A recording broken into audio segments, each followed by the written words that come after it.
Hey there, welcome back to another video. Today we're going to be showing you how to assemble and install an extension housing output shaft assembly for a C6 that takes a fixed yoke.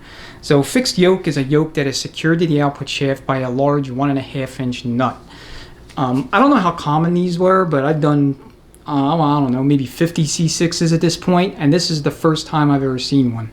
Now, for those of you that have done C6s by, the hundreds, then this is kind of more or less remedial for you. But if you have a Ford truck from the late 60s or 70s and it has one of these fixed yoke type design C6s installed and you need to go through it, this may be of interest to you because, like you, assuming you've never done one before, I haven't. So I was curious to see how everything went together. Alright, so a couple prerequisites that you have to have satisfied before you can actually begin work on the extension housing and shaft. First, you need to have all your shift linkage in, and that's true of any C6. The very first thing that you install into the case, after the case bushing or bushings, depending on if you're using a one-piece or a two-piece case bushing setup, first thing you want to install is the shift linkage. So selector shaft seal, then selector shaft, rooster comb, D10 roller, parking rod assembly, and kickdown lever. All that needs to be in position. Then you're going to want to pre-assemble your parking mechanism and parking gear support for the little pole and the I guess hold back spring or return spring. So have those in position. Then from there we can begin working on the extension housing and putting it together and putting it onto the case. The other thing that you're going to need to do is install the low reverse piston, the return spring assembly, and the low roller clutch race. So all that stuff has to be installed in the case and done prior to beginning work on the extension housing / output shaft. Alright, these next segments will take you through that whole process from start to finish, and we'll conclude with what you see in front of you right now. If you're not familiar with these fixed yoke designs, basically what they consist of is an output shaft that's captured in the extension housing and utilizes a bearing instead of a bushing for support. And then on the back of the whole assembly you have a yoke that is secured with a 1.5 inch nut. So the yoke and the nut itself aren't really immediately relevant in that you can put them on basically whenever. I mean, if you want, you can save them for the very last thing you do on the transmission before it goes out the door. But there is a procedure that you'll want to follow when it comes to setting up your extension housing / output shaft assembly and then installing everything onto the back of the case, because it's going to be a little bit different than a traditional C6.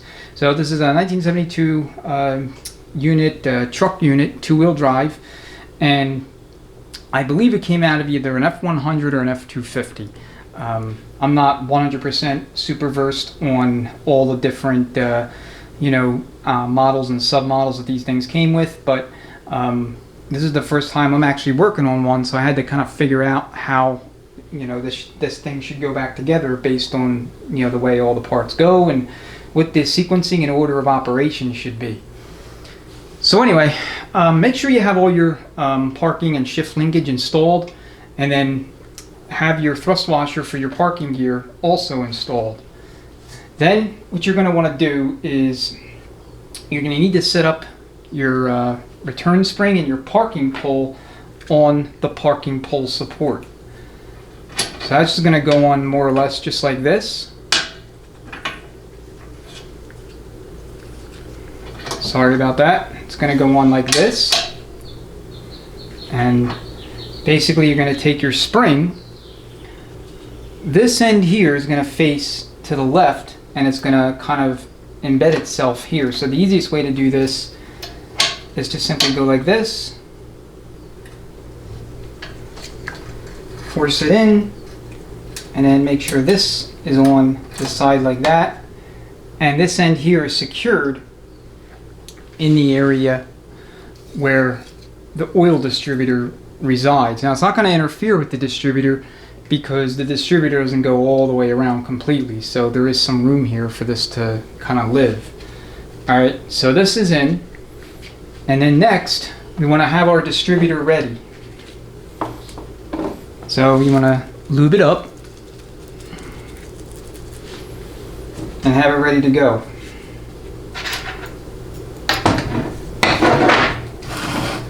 So now, what I'm going to do is I want to be able to support the parking gear, and this is the orientation. This faces out, this thrust surface faces the washer.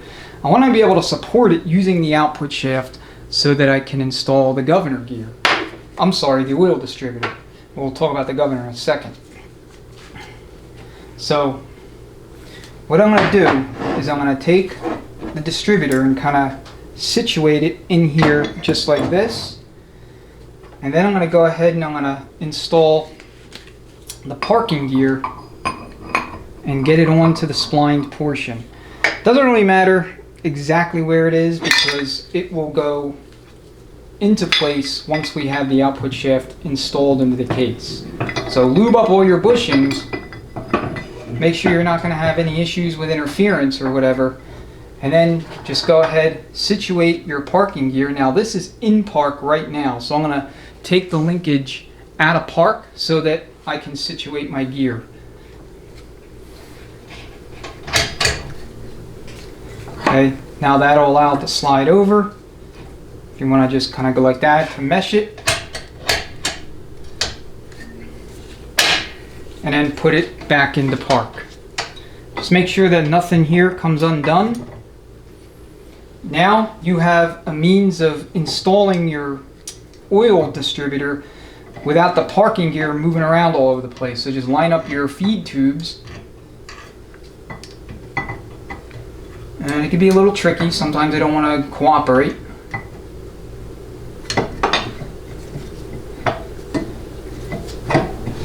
And then make sure that everything is as it should be.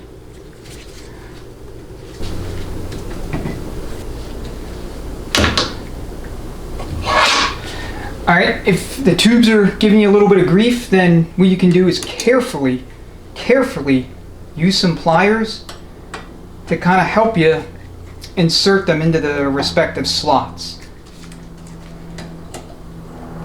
Alright, you don't want to get too aggressive and you don't want to grip them too hard because then you might damage them.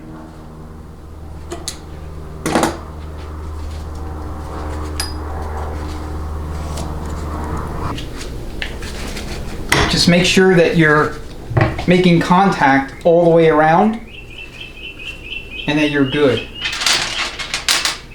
Okay, double check your parking mechanism. And then you can start inserting your 4 bolts for the oil support. The oil distributor, I mean. Support, distributor, governor. I think I'm getting all my words discombobulated here. It is kind of late in the day, and this is a Friday afternoon, so kind of bear that in mind, I guess. 1/2 inch on these bolts. Alright, they should thread in nice and easy. There shouldn't be any binding. All I'm doing is just double checking all the way around to make sure that I am fully seated onto the surface with this distributor.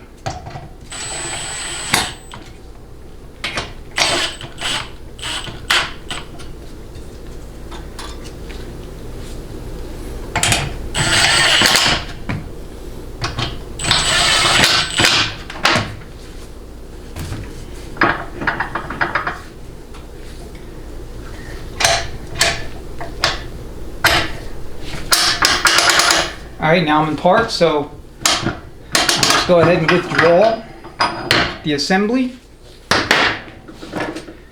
And now I'm ready to actually put the extension housing / output shaft assembly together. Okay, so let's go ahead and assemble the extension housing / output shaft. So first things first, you want to lube up your bearing pocket. Now, as I mentioned in other videos, I'll mention it here. If this bearing is making a whole bunch of noise, you'd want to replace it. Okay. However, if it's, silky smooth, doesn't make any noise, and there's no obvious signs of like physical defects or anything wrong with it, then it's perfectly fine to simply reuse. Alright, so go ahead and grab your output shaft, or excuse me, your extension housing. So output shaft here, extension housing here. And all you're going to do is just kind of come up on it and seat it in. Okay, you may need to take a hammer to persuade it into the pocket.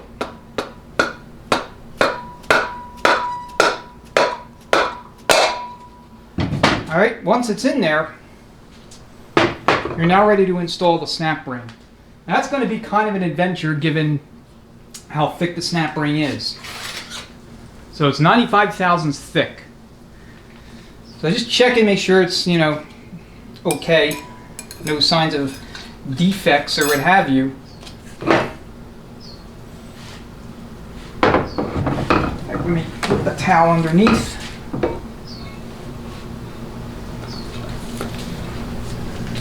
And then what I'm going to try to do is get it started in the groove so that I can then just work it around. And I'm going to probably be in the way while I do this. It's going to be difficult for me not to be, unfortunately.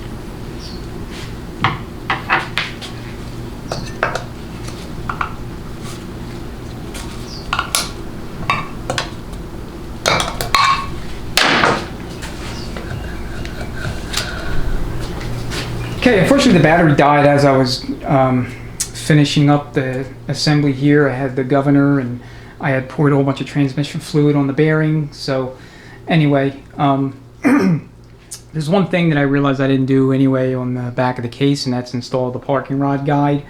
And so we'll pick up there and then I'll resume with the governor. We'll get this assembled and then we'll put it onto the case. So your parking rod guide is going to have the embossed side facing out toward you. And it's just going to go in here like this. And you have two 1/2-inch bolts and they get 120 inch-pounds of torque.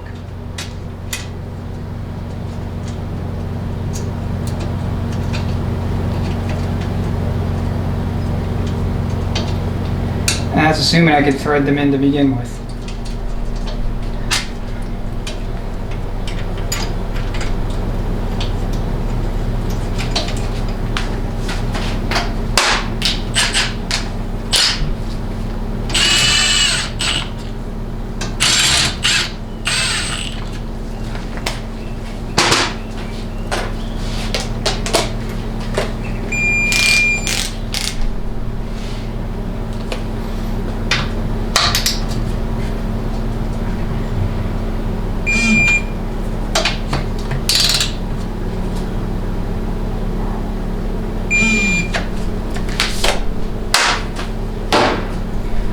Okay, with the guide in place now, we'll go ahead and install the rest of the governor support assembly onto the output shafts. So here's your support, and I had already lubed it up, a whole bunch of assembly lube on the ceiling rings. And all you're doing here is you're checking to make sure that they're all moving freely within their respective grooves. I mean, that's basically it. Okay, as far as the governor itself, okay, you have your two valves. The larger diameter valve is going to align with the notch cut out in the support here.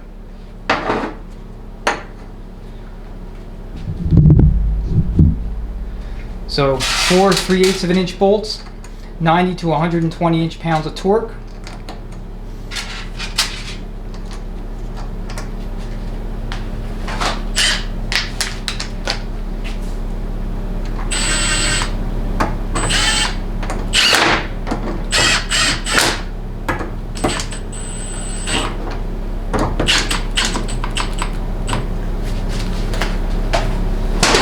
Don't want to be overzealous with the 3/8 drive impact.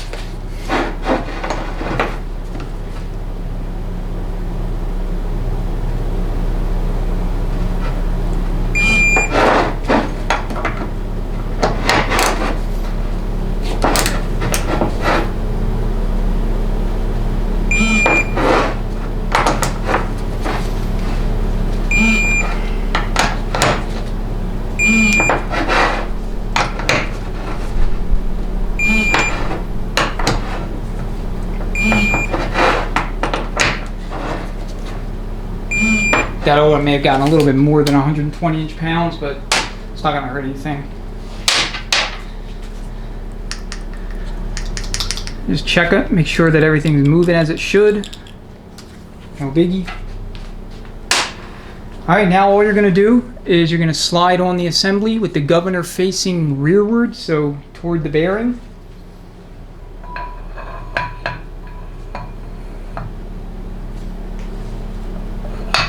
Make sure it's all the way inboard, and then make sure your snap ring groove here is exposed. Next, attach your snap ring. These can be finicky. They will occasionally want to fight you. You know, they will not want to go all the way on. They'll twist and they'll contort.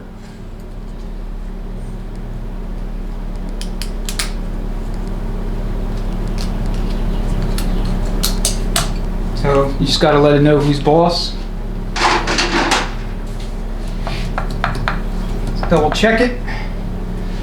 Okay, with everything in place, what we're now going to do is bolt the extension housing to the case. So just go ahead and lube up the back of the case.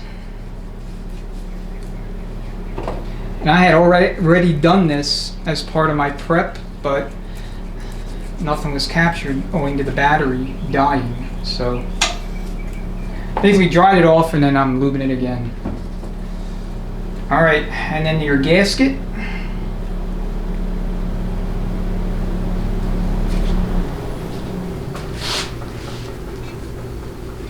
Okay, no RTV here, totally unnecessary. Just use a little bit of semi-lube to hold the gasket in place so that you can install the assembly onto the case. And if you want, you can put a little assembly lube here, lube on the splines. Just get everything nice and prepped. And just carefully install the housing and shaft into the case.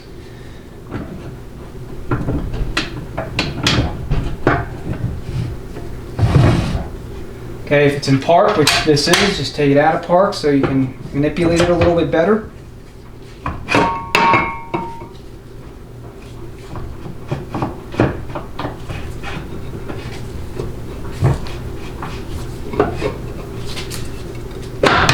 And there it goes. Okay. So for your extension housing bolts, there's going to be 2 of them that are a little bit shorter than the others. Okay? These are going to go right here on the bottom. I mean, from our vantage point, this is the top, but this is the bottom of the transmission otherwise.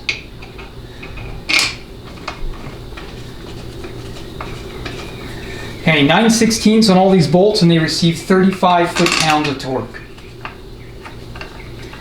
The book tells you between 30 and 40. I just go right down the middle with it. So your little bracket, this is going to be for your modulator vacuum line. That's going to go over here on the passenger side of the unit on the top, and you just want to kind of have it such that the bracket, the loop, is just pointed straight down.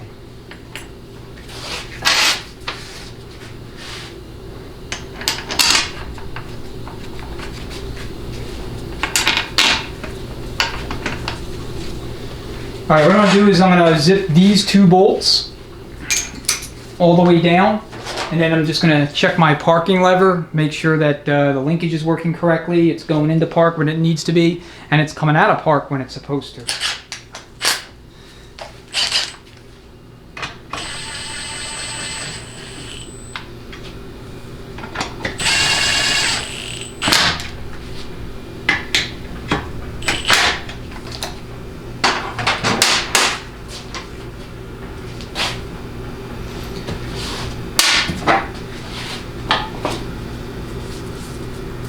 Alright, we'll have our yoke.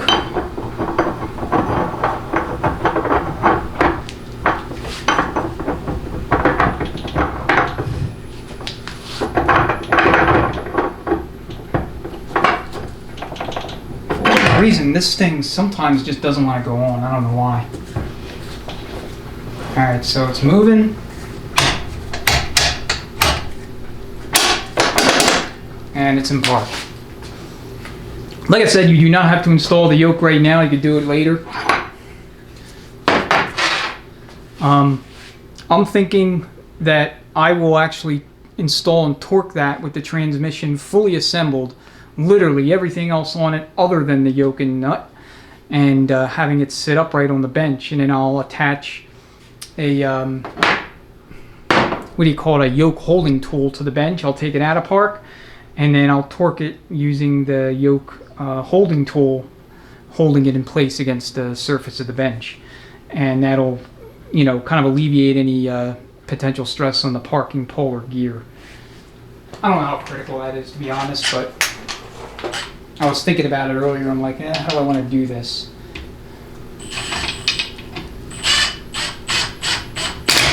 And that's how I decided.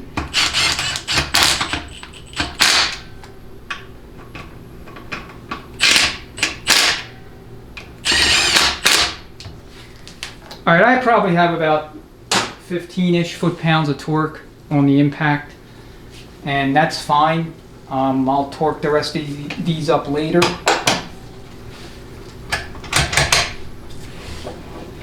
But the main thing I wanted to show you in this video was how to put this back section together on these fixed yoke style C6s. And the C4 might be similar. I've never seen one. I mean, fundamentally, it's the same design. You have a yoke that's splined like this to some extent, and you have a nut, and you have, you know, the yoke secured in place by the nut. And so the socket I'm going to use, and what I use to take it off, is a snap-on 12-point LDH 482. It's a 3/4 drive socket. A 1/2-inch drive socket of this dimension will also work. So I just use that in combination with this 3/4 to 1/2-inch step-down adapter. And this is LA-12.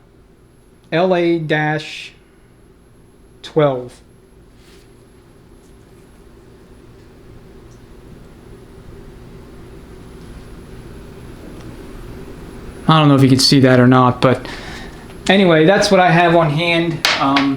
You can use something similar. It really doesn't matter, as long as you have something that'll get in over that nut and, you know, fit inside the inner diameter here of the yoke. And that's the main thing. That's the only thing. So, all right. As always, thanks so much for watching. If you have any questions, comments, go ahead and leave them below. Otherwise, if there's something specific you want to see in relation to a C6, simply let me know and I will prioritize it. Otherwise, thanks so much for watching. As always, enjoy the rest of your day or evening, and I look forward to seeing you on the next video. Take care.